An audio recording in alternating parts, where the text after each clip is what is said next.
ነቢያችን ዓለይሂ ሰላቱ ወሰላም እንዲህ የሚለውን ዱዓ ደጋግመው ሲሉ ሰምተው እንዲህ አሉ። አንቱ የአላህ መልእክተኛ ሆይ ብዙ ጊዜ አንተ ቀልቦችን የምትገለባብጥ የሆንክ ጌታ ሆይ ቀልቤን በዲንህ ላይ አጽናልኝ ሲሉ እሰማለሁ አሉ እመት ዓኢሻ። ከዚያም ነቢያችን ዓለይሂ ሰላቱ ወሰላም እንዲህ አሉ። አንቺ ዓኢሻ ሆይ የሰው ልጆች ልቦች በአላህ ሁለት ጣቶች መሃል ናቸው፣ እንዳሻው ይገለባብጣቸዋል። እኔ እንኳን ፊት ለፊታችሁ እንዲህ ስናገር ከትንሽ ጊዜ በኋላ ቀልቤን ሊገለብጠው ይችላል፣ ማን ያውቃል?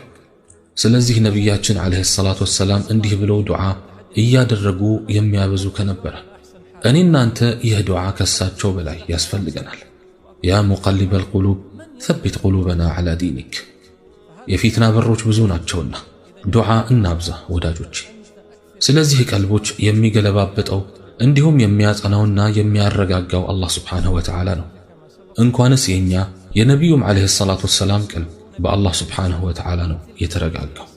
አላህ ሱብሓነሁ ወተዓላ እንዲህ ይላል፣ ወለውላ አን ሰበትና ባላረጋነህም ኖሮ ወደ እነሱ ጥቂትን ዝንባሌ ልትዘነብል በርግጥ በተቃረብክ ነበር። ያን ጊዜ የሕይወትን ድርብ ቅጣት የሞትንም ድርብ ቅጣት ባቀመስንህ ነበር። ከዚያም ላንተ በእኛ ላይ ረዳትን አታገኝም ነበር። ሁለተኛው ኢማንን ከሚያጠነክሩ ነገሮች መልካም ጓደኝነት ነው። ኢማንህ በምትቀማመጠው ሰው የራሱ ውጤት ይኖረዋል። መልካም ከሆነ መልካም ውጤት፣ ክፉም ከሆነ እንደዛው ክፉ ውጤት ይኖረዋል። ጓደኛህ ምን አይነት ሰው ነው?